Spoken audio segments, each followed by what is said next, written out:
आज हम शुरू कर रहे हैं कॉस्मोलॉजी का लेक्चर 3 जो है सोलर सिस्टम के बारे में। कॉस्मोलॉजी के पहले लेक्चर में हमने यूनिवर्स और गैलेक्सीज के बारे में समझा था। दूसरे लेक्चर में हमने तारों के बारे में समझा, उनके जीवन, रंग, आकार के बारे में समझा। आज हम अपने तारे सूर्य के बारे में बात करने वाले हैं। यदि आपने पहले के 2 लेक्चर नहीं देखे हैं तो पहले उन्हें देखिए ताकि आप तीनों चीज़ों को एक साथ कनेक्ट कर पाएँ। अगर आप हमारे चैनल पर नए हैं तो सबसे पहले हमारा चैनल सब्सक्राइब करें, बेल आइकन को प्रेस करें ताकि आने वाली सभी वीडियोज़ की अपडेट आप तक मिलती रहे।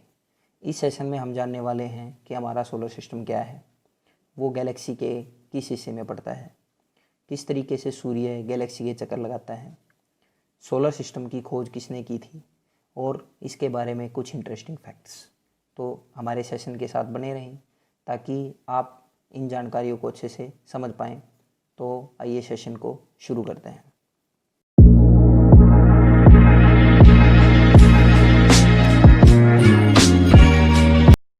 हेलो एवरीवन, मेरा नाम है लोकेश डाका और मैं आपका स्वागत करता हूं आपके अपने यूट्यूब चैनल लर्निंग मंत्रा पर। यदि आप चाहें तो हमसे जुड़ सकते हैं। टेलीग्राम चैनल के माध्यम से PDF भी ले सकते हैं, क्वेश्चंस भी पूछ सकते हैं। लर्निंग मंत्रा फॉर स्टूडेंट्स के नाम से इसे खुद भी सर्च कर सकते हैं। इसका लिंक मैंने डिस्क्रिप्शन में दिया गया है।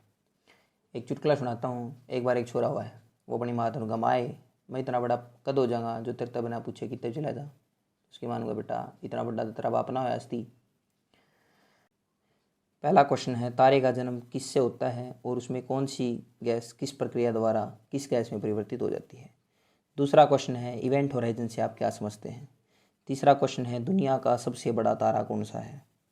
चौथा क्वेश्चन है, सबसे गर्म और सबसे ठंडे तारे किस किस रंग के दिखाई देते हैं। पांचवा क्वेश्चन है, ब्लैक होल का सबसे पहला चित्र कब लिया गया। छठा क्वेश्चन है, हमारी गैलेक्सी में तारामंडलों की संख्या कितनी है। सातवां क्वेश्चन है, पृथ्वी एक वर्ष में कितने तारामंडलों से गुजरती है। आठवां क्वेश्चन है, सुपरनोवा से आप क्या समझते हैं। नौवां क्वेश्चन है, तारों के रंग किस बात पर निर्भर करते हैं। 10वां क्वेश्चन है, प्रकाश वर्ष से क्या मापा जाता है। 11वां क्वेश्चन है, दूरी की सबसे बड़ी इकाई कौन सी है।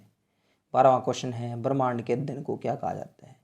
ये थे मोस्ट इंपॉर्टेंट क्वेश्चन। हो सकता है कि इससे बहुत सारे और भी क्वेश्चन जनरेट होते हैं, पर ये वही क्वेश्चन है जो मेरे को इंपॉर्टेंट लगे। इनका आप अगर आंसर जानते हैं तो इनको कमेंट सेक्शन में ज़रूर बताएं कि इनका क्या आंसर होना चाहिए। तो आइए अपना लेक्चर शुरू करते हैं। सबसे पहले हम देखते हैं, ये है हमारी गैलेक्सी जिसका नाम है मिल्की वे या मंदाकिनी के नाम से जानी जाती है। इसमें हमारा सूर्य कहाँ है, तो ये है गैलेक्सी का केंद्र और यहाँ से लगभग 32,000 प्रकाश वर्ष। अब आपको ये बताने की ज़रूरत नहीं है कि प्रकाश वर्ष क्या है। अगर नहीं पता तो इसे पिछले लेक्चर में जाएं, वहाँ पे बाकायदा आपको एक अच्छी वीडियो के साथ समझाया गया है कि प्रकाश वर्ष क्या होता है। तो हमारा सूर्य जो है वो गैलेक्सी के केंद्र से 32,000 प्रकाश वर्ष की दूरी पर स्थित है और इस गैलेक्सी के चक्कर लगा रहा है। कैसे? Anti clockwise. तो सूर्य गैलेक्सी का चक्कर किस दिशा में लगाता है, तो एंटी क्लॉकवाइज लगाता है। तो क्वेश्चन आता है कि ब्रह्मांड वर्ष किसे कहते हैं। तो ब्रह्मांड वर्ष कहते हैं सूर्य द्वारा हमारी गैलेक्सी का पूरा लगाया गया एक चक्कर ब्रह्मांड वर्ष कहलाता है, जिसको गैलेक्टिक ईयर या कॉस्मिक ईयर के नाम से भी जाना जाता है। तो बेसिकली हमारा जो सूर्य है वो इस ब्रह्मांड वर्ष को कितने समय में पूरा करता है। 250 किलोमीटर प्रति सेकंड की रफ्तार से चल के ये इसे लगभग 22 से 25 करोड़ साल में पूरा कर लेता है। तो ये है कि सबसे पहले किसने क्या बताया था। तो पहले एक आदमी थे, आदमी के नाम था टोलमी। बहुत इंपॉर्टेंट मैथमेटिशियन, जोग्राफर।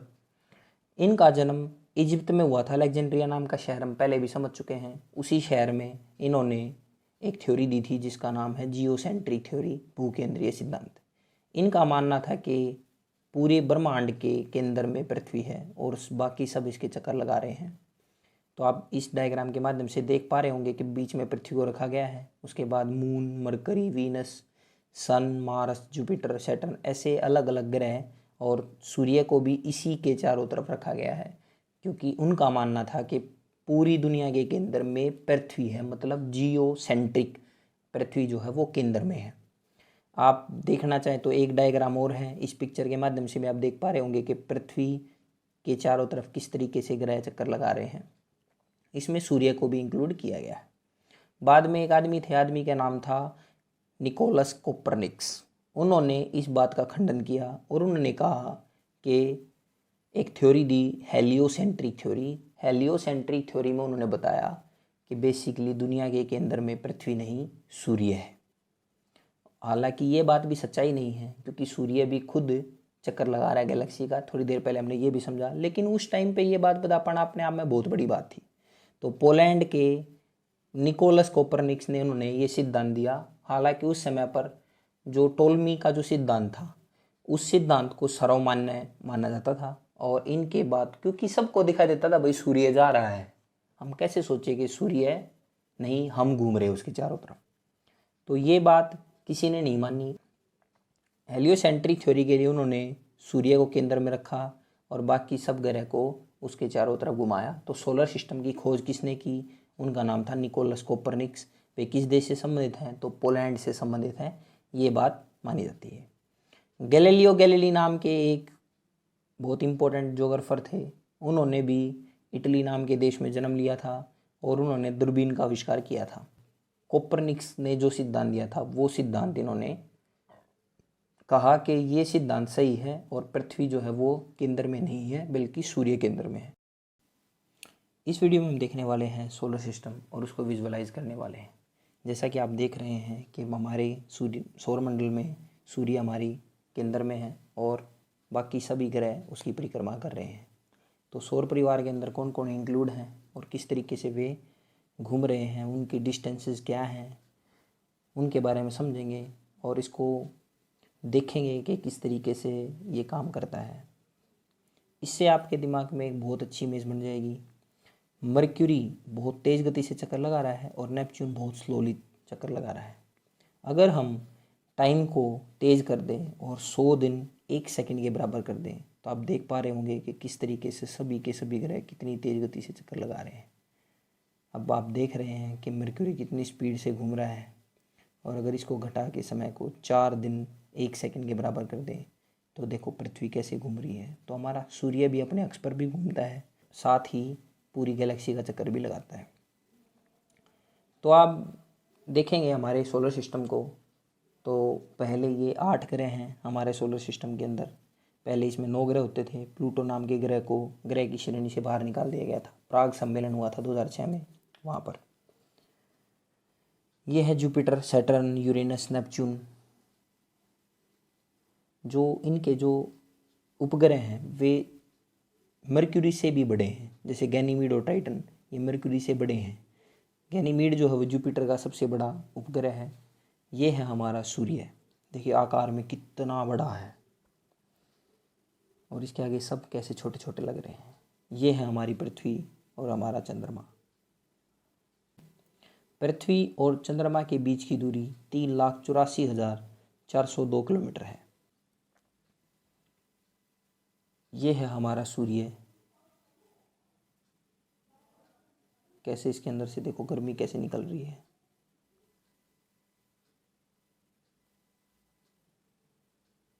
अब सूर्य से डिस्टेंस देख रहे हैं तो अलग अलग ग्रह कितनी दूरी पर हैं, 8 ग्रह की दूरी इसमें दी गई है। सोलर सिस्टम को देखने का सबसे अच्छा तरीका है क्यों ना इसके पास से उड़ के जाया जाए। तो हम एक इमेजिन करें कि हम एक रॉकेट शिप में हैं जो बहुत तेज़ गति से जाने वाला है और उसके हिसाब से हम देखते हैं कि हमारे पास कौन से ग्रह गुजरने वाले हैं। अब आपकी जब भी ये रॉकेट तेज चलेगा तो इसकी स्पीड आपको साइड में दिखाई देगी। ये है हमारा पहला ग्रह मर्क्यूरी, जो सूर्य का सबसे नज़दीकी ग्रह है, जो आकार में बहुत छोटा है और इसका चक्कर बहुत जल्दी पूरा कर देता है।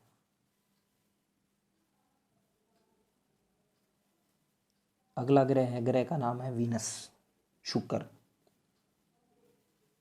ये ग्रह भी ऐसा है जो काफ़ी गर्म है और सूर्य का दूसरा सबसे नज़दीकी ग्रह है। दोबारा से हमने स्पीड बढ़ाई, अब हमारे आने वाली है पृथ्वी। ये सबसे चमकीला ग्रह भी है वीनस। देखो आप दूर से देख रहे हो कैसे चमकता हुआ जा रहा है। ये हमारी पृथ्वी। ये सीन है रात का, कैसे पृथ्वी चमक रही है, लाइटें कैसे जल रही हैं।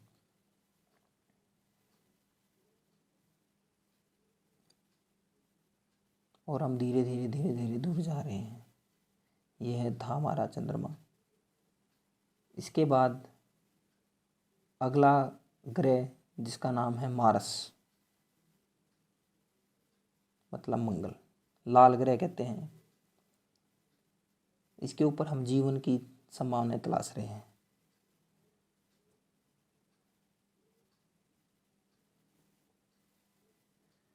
मार्स और जुपिटर के बीच एस्ट्रॉयड की एक बेल्ट पड़ती है। एस्ट्रॉयड बेल्ट में है सबसे बड़ा सीरस, जिसका डायमीटर 950 किलोमीटर है। ये एकमात्र बोना ग्रह है, ड्वार्फ प्लैनेट है, जो एस्ट्रॉयड बेल्ट में पाया जाता है। साथ ही में ये जो एस्ट्रॉयड बेल्ट है ये इनर प्लैनेट्स को आउटर प्लैनेट से अलग करती है। इससे पहले जितने हमने ग्रह देखे वे इनर प्लैनेट है, और आउटर प्लैनेट का पहला हमारा ग्रह है जिसका नाम है बृहस्पति। और ये हमारा ग्रह सौरमंडल का सबसे बड़ा ग्रह है, और इसका दिन सबसे छोटा होता है। मात्र 9 घंटे 50 मिनट में इसका एक दिन पूरा हो जाता है, और इसको गॉड्स का मास्टर भी कहते हैं। और हमारा अगला जो ग्रह आने वाला है उसका नाम है सैटर्न, शनि।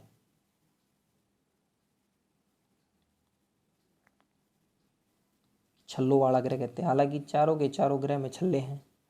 ये चारों के चारों ग्रह बृहस्पति, शनि, अरुण और वरुण, जुपिटर, सैटर्न, यूरेनस और नेपच्यून, इन चारों को जोवियन प्लैनेट, गैसियस प्लैनेट कहा जाता है। इनको आउटर प्लैनेट भी कहा जाता है क्योंकि ये जो एस्ट्रॉयड बेल्ट है उसके बाहर पड़ते हैं। राक्षसी ग्रह भी कहा जाता है, गैसियस प्लैनेट भी कहा जाता है। जो हमारे 4 छोटे ग्रह हैं उनको टेरेस्ट्रियल प्लैनेट कहा जाता है।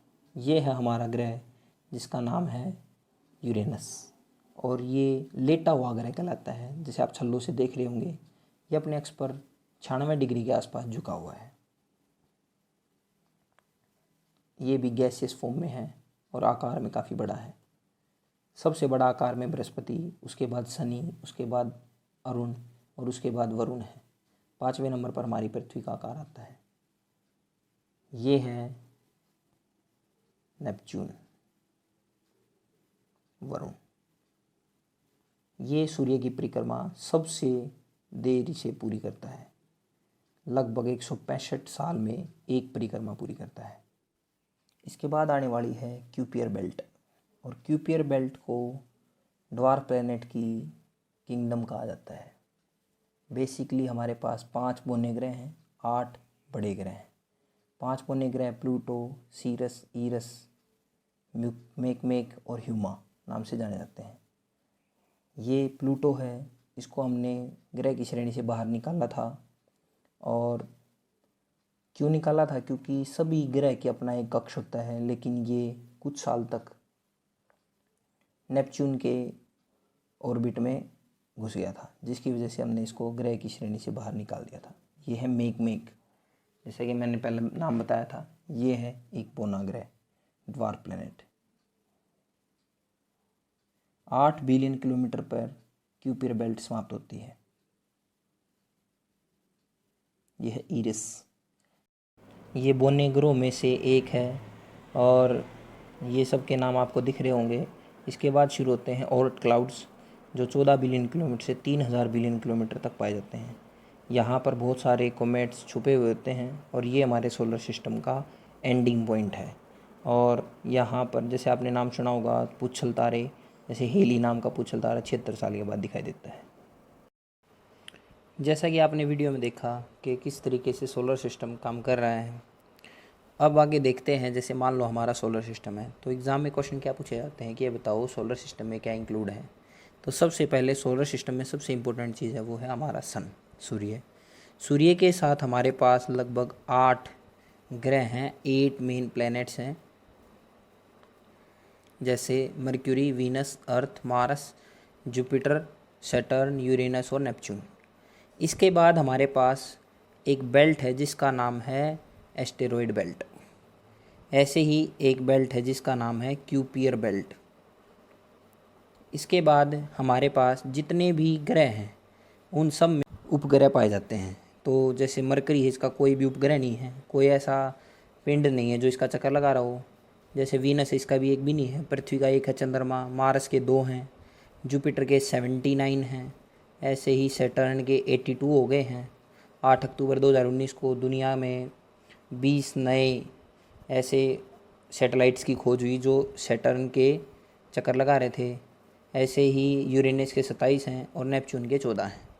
तो ये सैटेलाइट तो हमारे पास एक तारा है। इस तारे के 7-8 ग्रह हैं, उनके बहुत सारे उपग्रह हैं। उसके बाद 40,000 के आसपास एस्ट्रॉयड हवा में चक्कर लगा रहे हैं। ऐसे क्यूपियर बेल्ट है जिसके अंदर बहुत सारे बोन्ने ग्रह ड्वार्फ प्लैनेट है, जैसे एक ड्वार्फ प्लैनेट सीरस। बाकी जो 4 हैं वे क्यूपियर बेल्ट में पाए जाते हैं। ऐसे ही उसके बाद हमारे जो सोलर सिस्टम उसके अंदर पाए जाते हैं ओर्टा क्लाउड्स। तो हमारे पास 5 बोन्ने ग्रह हैं।